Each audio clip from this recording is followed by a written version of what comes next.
Επαμινώντας είναι γόης, είναι ευπατρίδης, gentleman. Είναι σπάνιος γιατί πάνω απ' όλα είναι πολύ καλός άνθρωπος. Είναι ο άντρας από βελούδο, όπως τον έχω χαρακτηρίσει και του αρέσει.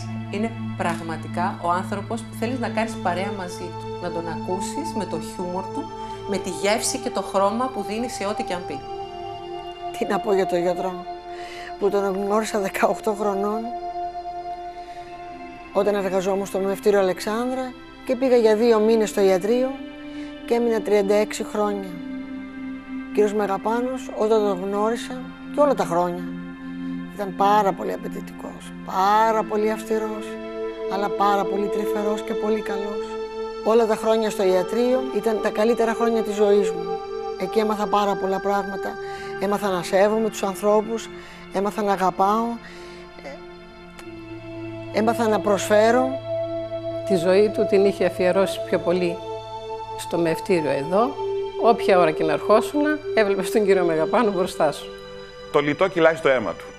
Είναι μέσα στο DNA του, μέσα στην ψυχολογία του, έχει δώσει τα πάντα για το λιτό. Ταυτόχρονα, μέσα στο λιτό, πιστεύω ότι στο DNA του λιτό κυλάνε γονίδια Μεγαπάνου. Δηλαδή η αρχοντιά, η σοβαρότητα, ο οικογενειακός χαρακτήρας του Μευτηρίου, οι ανθρώπινες σχέσεις, η αγάπη του προσωπικού προς τους ανθρώπους που είναι στη διοίκηση και κυρίως προς τον Όντα. Αυτό φαίνεται σε όλες τις εκδηλώσεις. Ο Όντας ήξερε να γίνεται ένα με εμάς, με το προσωπικό και ταυτόχρονα όταν έπρεπε να είναι ο Μεγαπάνος, ο πρόεδρος και να κρατάει τις αποστάσεις και να βάζει τα πράγματα στη θέση τους. Για μένα ο κύριος Μεγαπάνος είναι ένας σταθμός στη ζωή μου. Μεγάλωσα μέσα σε αυτό το Μευτήριο. Μου έμαθε να έχω διπλωματία, μου έμαθε να ακούω τον απέναντί μου. Ήταν αντικειμενικός πάντα. Από τους λίγους γιατρούς που άκουσα να λένε συγγνώμη σε κάποιο λάθος του. Είναι ο άνθρωπος που θαυμάζω. Τότε δεν υπήρχαν υπέρηχοι και δεν ξέραμε το φύλο του παιδιού. Και συνειδητοποιήθηκε ότι ήταν κορίτσι γιατί μου λέγανε ότι είναι αγόρι. Λέει, αχ, και είναι όπως το θέλετε, μου λέει η νέα. Παίρνει το παιδί όπως ήταν με τα υγρά του το κετού και μου το φέρνει να του φιλήσω την πατουσίτσα. Δεν το ξεχνάω αυτό. Ήταν μια πάρα πολύ συγκινητική στιγμή και ήταν πολύ αυθόρμητη εκ μέρους του.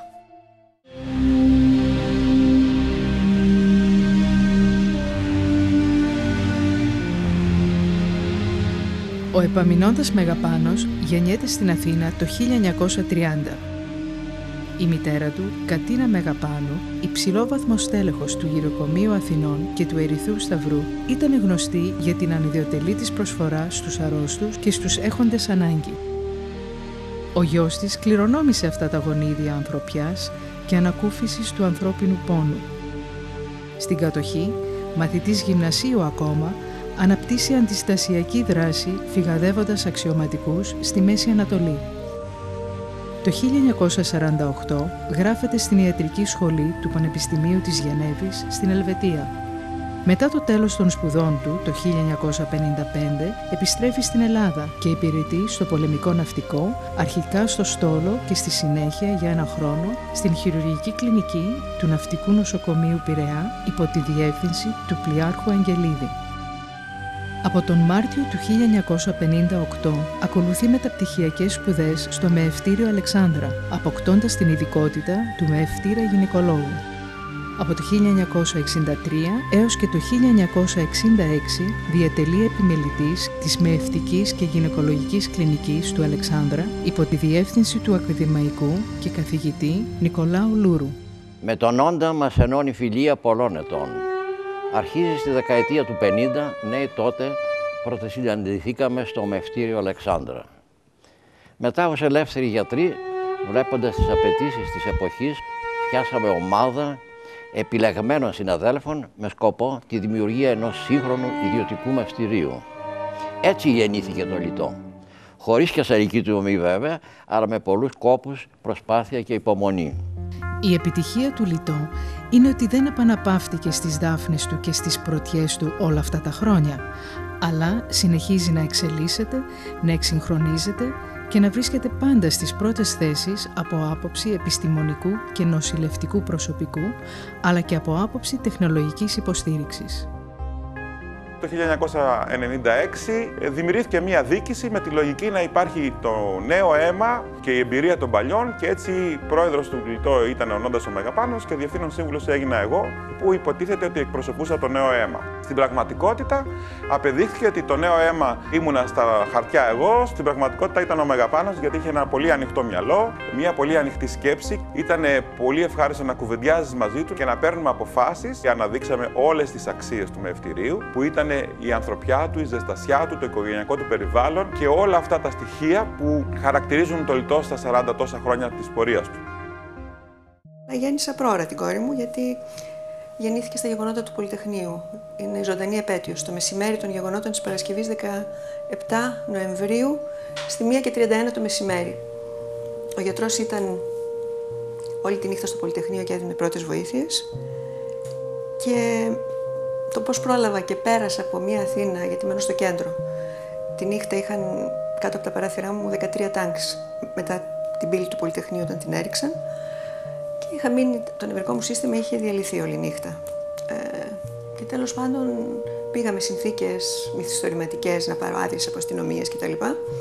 Και έφτασα, έμπαινα 12 και 25 και είχαν κλείσει και την είσοδο των ασθενών και ανέβηκα έγκυος, δηλαδή ετοιμόγενη, την κεντρική σκάλα του Λιτό. Την είχαν κλείσει για λόγους ασφαλείας από πίσω. Και στη συνέχεια είχε ειδοποιήσει η κυρία Μπενετάτου, που ήταν η ΜΕΑ μου, είχε ειδοποιήσει ίδια το γιατρό, γιατί μόλις και πρόλαβα να της πω ότι γεννάω, γιατί μετά κόπηκαν οι γραμμές στις 11. Και φοβόταν ότι επειδή γεννάω πάρα πολύ εύκολα, είχε την εμπειρία από το γιο μου, ότι θα γεννούσα στο δρόμο. Και μου λέει: ειδοποιώ εγώ το γιατρό σας. Και μπήκε 1:05 ο γιατρός και δεν ξεχνάω, στάθηκε στην πόρτα έτσι και μου λέει: αχ, κυρία Κόνστα, σήμερα βρήκατε να γεννήσετε. 1:31 γεννήθηκε η κόρη μου. Είχε τρανζιστοράκι και άκουγε τι γινόταν για τους νεκρούς, τους ελεύθερους σκοπευτές. Και στη 1:30 ώρα, θυμάμαι γιατί ήταν ο εθνικός ύμνος και ο Ζαγοριανάκος, αποφασίζομαι και διατάσσομαι, διάταξε να μην υπάρχει καμία κίνηση, στρατιωτικό νόμο εν ολίγης. 3 η ώρα έπρεπε να έχουν φύγει όλοι, έπρεπε να έχει αδειάσει το Λιτό. Στη συνέχεια, όταν ήρθε η ώρα να βγω από το μευτήριο, κυνηγοληκτικά τον κυνηγούσε ο σύζυγός μου για να το πληρώσει. Και δεν δέχτηκε με τίποτα. Είπε ότι για το παιδί της ελευθερίας εγώ δεν θα δεχθώ χρήματα.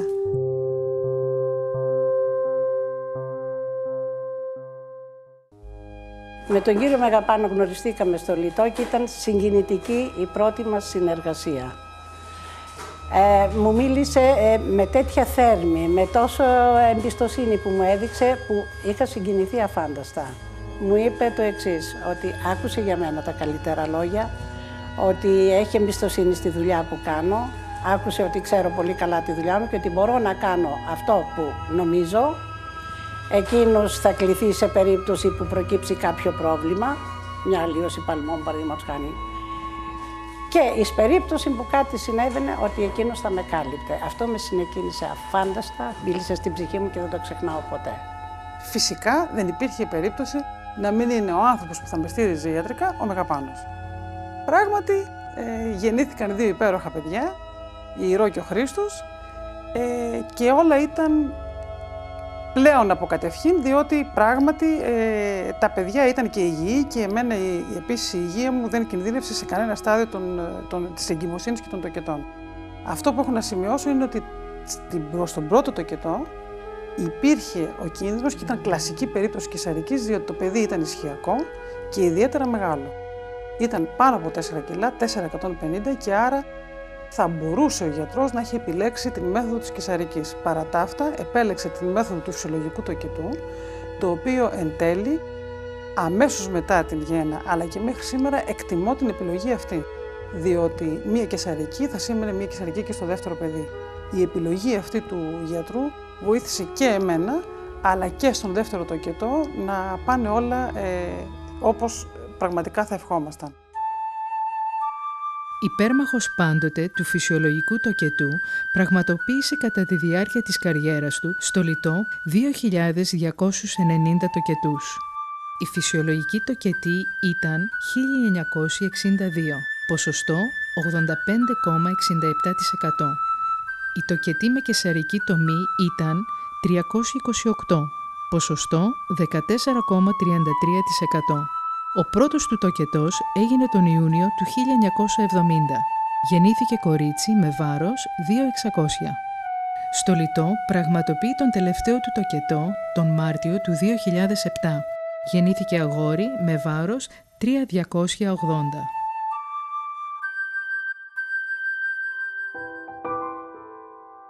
Ο Επαμεινώντας Μεγαπάνος, ως Γενικός Γραμματέας της Ελληνικής Επιτροπής Συνεργασίας με τη UNICEF, λαμβάνει μέρος το 1982 σε ειδική αποστολή που είχε σαν στόχο την διαπίστωση των συνθηκών διαβίωσης του παιδικού πληθυσμού στην μεταπολεμική περίοδο, σε Βιετνάμ, Καμπότζη και Λάος.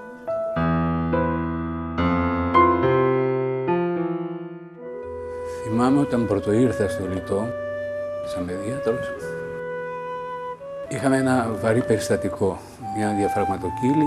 Τότε δεν είχαμε εντατική μονάδα νοσηλείας. Ο κύριος Μεγαπάνος επέμενε να χειρουργηθεί το παιδί εδώ, πράγματι χειρουργήθηκε, αλλά μετά του είπα ότι θα πρέπει να μεταφερθεί κάπου για να υπάρχει ένας γιατρός συνέχεια από πάνω. Οπότε μου λέει, αν είναι αυτό θα μείνω εγώ. Και του είπα, δεν είναι ανάγκη να μείνετε εσείς, θα μείνω εγώ. Και έτσι έμεινε το παιδί και φυσικά πήγε και πάρα πολύ καλά. Κάναμε πάρα πολλά πράγματα και σε όλα ο Νόντας ήταν πρωτεργάτης, ήταν αυτός που οδηγούσε. Αναπτύξαμε το πάρκινγκ, αγοράσαμε τα διπλανά οικόπεδα, αναπτύξαμε το κτίριο της διοίκησης και έτσι το Λιτό πήρε μια ανάσα όσον αφορά το χώρο. Ευαίσθητη στις αναζητήσεις των γυναικών που ψάχνουν εναλλακτικούς τρόπους τοκετού, το Λιτό δημιουργεί το 1996 τον κατάλληλο χώρο και γίνεται το πρώτο μεευτήριο στην Ελλάδα που πραγματοποιεί τοκετό στο νερό. Η Alpha Lab ιδρύεται το 1995 και είναι κέντρο μοριακής βιολογίας και κυταρογενετικής. Ο κύριος Μεγαπάνος, με την ευρύτητα του πνεύματός του και την αξιοπρέπεια που τον διακρίνει,